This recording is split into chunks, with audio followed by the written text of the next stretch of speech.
For advertisement, call 8125893028. Our Gmail maxtvtelugu@gmail.com. మీరు ఇందాక కంటెంట్లోని seasonal ప్రకారం భగవంతుడిని కూడా నమ్మాలండి. సీజనల్ ఫ్రూట్ ఎలాగా అలానే సీజనల్గా వచ్చే దేవుళ్ళే. అంటే కార్తీకం అంటే శివుని నమ్మాలని, ముక్కోట ఏకాదశి రోజు విష్ణుమూర్తి గుడికే వెళ్ళాలని, విష్ణుమూర్తిని నమ్మాలని, మాఘశిర మాసంలో లక్ష్మీదేవిని నమ్మాలని ఇలా సీజనల్గా చెప్తూ ఉన్నారు.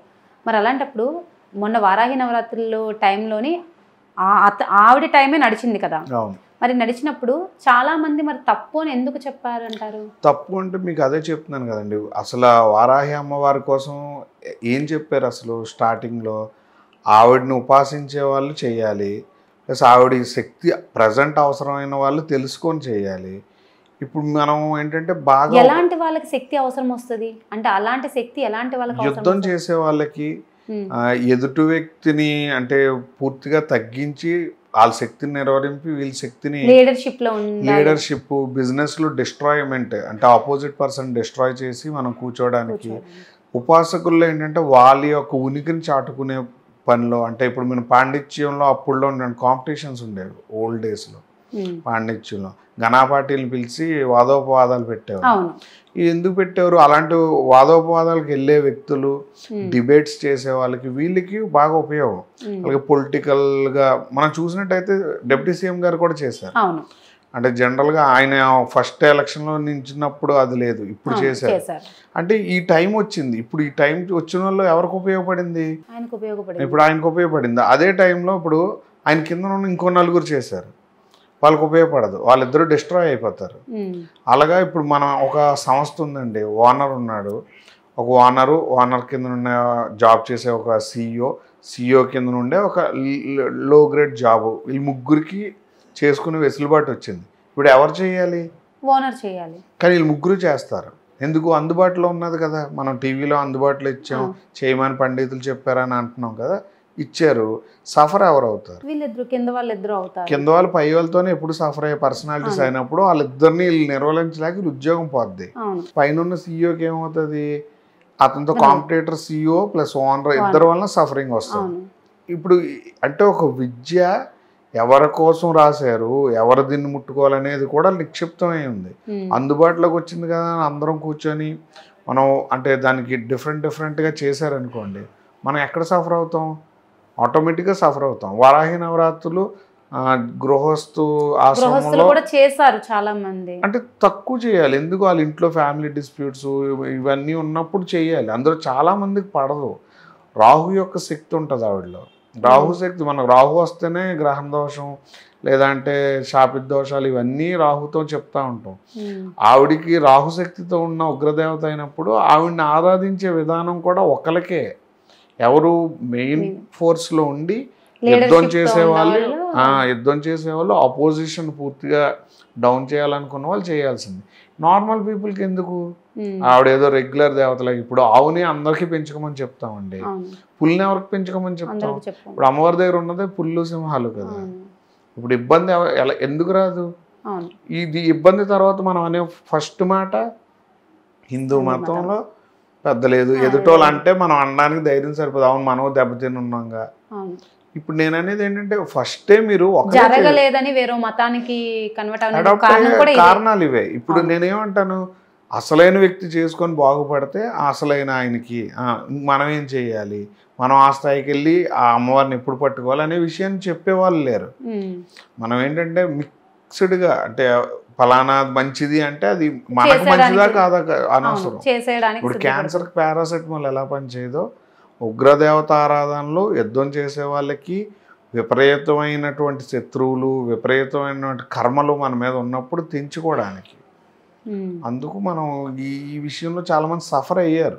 ఎందుకంటే ఆగస్టులో మీరు గమనించినట్టయితే ఉగ్రదేవత ఆరాధనలు చేసిన వాళ్ళు అందరూ సఫర్ అయ్యారు, ఆల్మోస్ట్ స్టేట్స్ వైజ్ కూడా. ఇప్పుడు ఆస్ట్రాలజీలోని మీరు చూసేవి జాతకాలు. ఆస్ట్రాలజీ అంటే ఒక పండితులే నేర్చుకోవాల్సిన అవసరం ఏమీ లేదు. అందరూ అంటే అందరూ వస్తున్నారు ఇప్పుడు, ఒక పండితులే రావట్లేదు.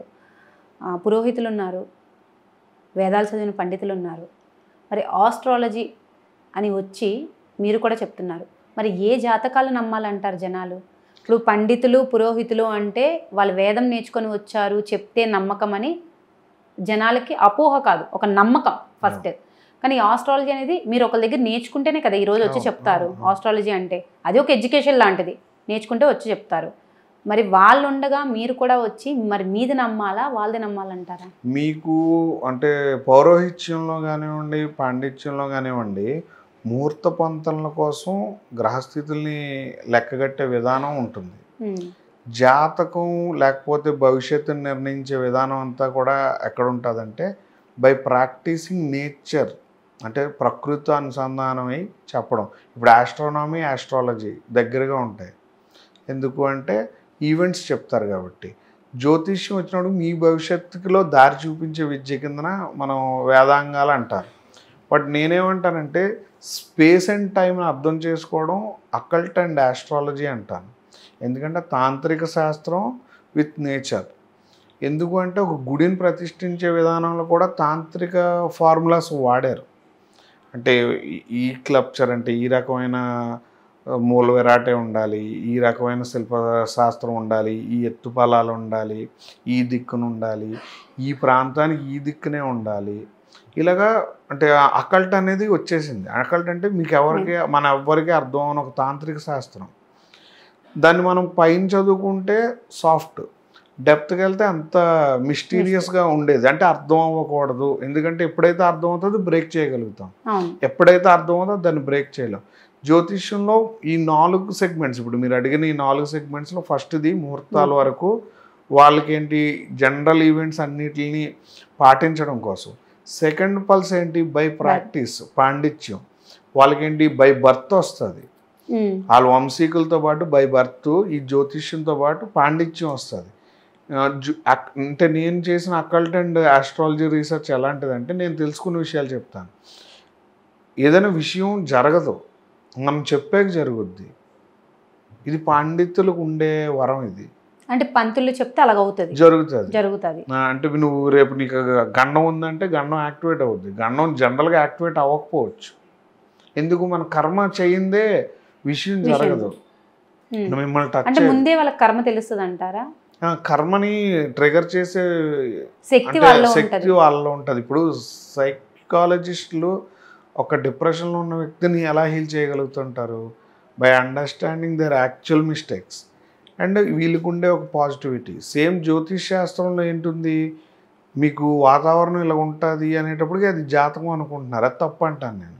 మీకు అన్నాను కదా, వర్షం వచ్చింది అందరికీ తడుస్తారు, కారు ఉండి వెళ్తున్నాడు తడ్డం, కానీ ఆడు కూడా తడుస్తాడు ఎందుకంటే కారు దిగే పని ఉంటాయి. ఇప్పుడు అలాగే జీవన విధానంలో మనం ఏంటంటే గ్రహస్థితుల్ని క్షుణ్ణంగా అంటే చూసి మన జీవితానికి కరెక్ట్ చేస్తే ఆస్ట్రాలజీ అంటాను. ఈ ఆస్ట్రాలజీ పనిచేయాలంటే అకల్టిజం ఉండాలంటాను. అకల్టిజం లేకపోతే లేదు. ఇప్పుడు మీరు ఒక జ్యోతిష్యుల దగ్గరికి వెళ్ళారండి, ఈ 10 సంవత్సరాలు నీకు బాగోదని చెప్పాడు ఆయన, బాగోదు, ఏం చేయాలి మరి? పరిహారం చేసుకోవాలి. పరిహారం ఒకసారి చేయగలరు కదా, కానీ 10 సంవత్సరాలు మీరు ఎలా బతకాలి అది ఆస్ట్రాలజీలో చెప్పాలి. మనం పరిహారం కూడా చెప్పాలి. పరిహారం చెప్పకూడదండి, ఎలా బతకాలో చెప్పాలి. పరిహారం చేసుకుంటే చేసుకున్నానని తృప్తితో 10 సంవత్సరాలు ఎలా బతుకుతారు? అలా కాదు కదా. ఈ 10 సంవత్సరాలు ఎలా బతకాలంటే ఇప్పుడు ఒక చీకట్లో వెళ్ళే వ్యక్తికి ఇక టార్చ్ పట్టుకొని వెళ్ళమ్మా అని చెప్పడం లాగా, ఇక నీ లైఫ్లో ఈ సర్కమ్స్టెన్స్ వస్తుంది, ఈ సర్కమ్స్టెన్స్ నువ్వు ఇలాగ ఓవర్కమ్ చేస్తూ లైఫ్ని లీడ్ చేయాలి తప్ప దీనికి ఆపోజిషన్గా వెళ్ళొద్దు. మీకు ఒకడు వచ్చాడండి గోప మీద కొట్టాడు అని అనుకుందాం, మీరు పక్కన కత్తి ఉంది నరికేశారు కోపంలో, మీకు బంధన యోగం ఉంది, మీరు హత్య చేస్తారని యోగం లేదు. అప్పుడు మీరు తగ్గాలి, పోలీస్ స్టేషన్ వరకు వెళ్ళి కంప్లైంట్ ఇచ్చి అక్కడతో చూసుకొని వచ్చేయాలి. అక్కడతో యోగం జరిగేదానికి ముందే కొంచెం మనం లైఫ్ స్టైల్ మార్చుకోవాలి. ఈ 10 years అనేటప్పుడు కంపల్సరీ లైఫ్ స్టైల్ అంటారు. మీరు పరిహారం చేస్తే 10 ఏళ్ళలో ఎవరు మీ దగ్గరికి వస్తారు, ఎవరు మిమ్మల్ని ఇబ్బంది పెడతారు, ఏ సంఘటన వాళ్ళు ఎటు వెళ్తారు, మీరు ఏం జరగబోతుందని ఎలా చెప్తారు? ఆస్ట్రాలజీలో అయితే మీకు అంతే ఎలా ఉండాలి ఏంటి అనేది మీరు చెప్తారు. నేను సింపుల్ ఒకటి చెప్తానండి. నేను మామూలుగా పాలిటిక్స్ మీద పాలిటీషియన్స్ చెప్తాను, రీసెంట్ పొలిటీషియన్స్. శని మకర రాశిలో ఉన్నప్పుడు జనరల్గా పదవి యోగాలు ఎవరికి వచ్చాయి? ఇప్పుడు రీసెంట్లీ లాస్ట్ ఎలక్షన్ మూమెంట్లో జగన్ ఏపీలో అని కాదండి, అన్ని ప్లేసెస్లో. ఇక్కడేమో కేసీఆర్ గారు. ఇప్పుడు శ్రామిక వర్గాల వాళ్ళకి ఎక్కువ పర్సంటేజ్ వచ్చింది. బీసీ, ఎస్సీ, ఎస్టీసీ ఇలాంటి వాళ్ళకి 40% ఇచ్చారు సెంట్రల్లో, ఏపీ స్టేట్లో. అలాగా సేమ్ అదే మెజారిటీ ఇప్పుడు తగ్గిపోద్ది. ఎందుకు?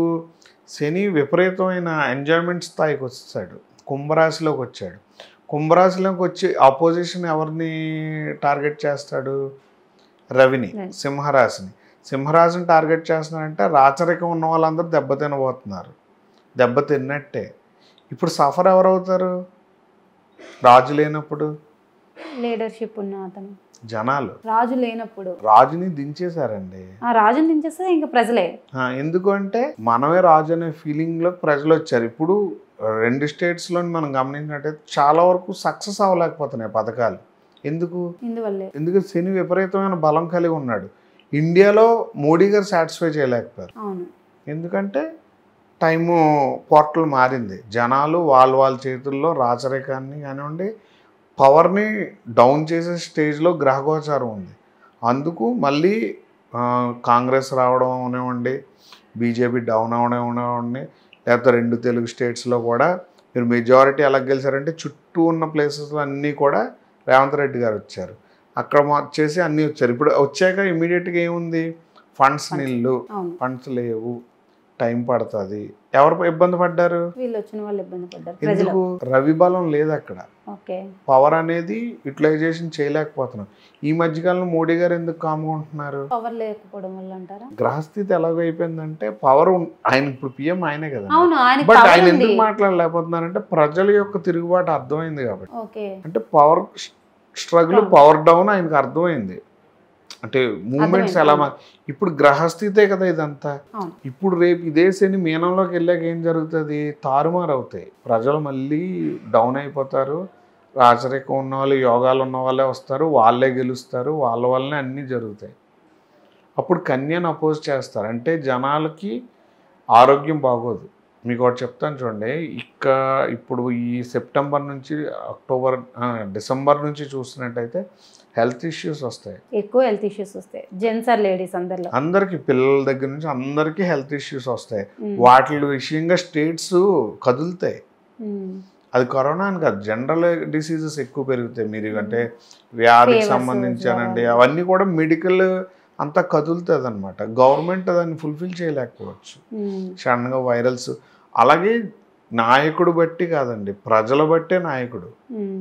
ప్రజలకి ఏ టైం నడుస్తుందో అది. ఎందుకంటే పూర్వం అనుకోండి రాచరికం, వాళ్ళ వంశం నుంచి వాళ్ళ కొడుకు వస్తాడు, కొడుకు నుంచి ఇంకోటి, రాచరికం. దానికి ఒక ఆర్డర్ ఉంది. ఇప్పుడు అలా కాదు.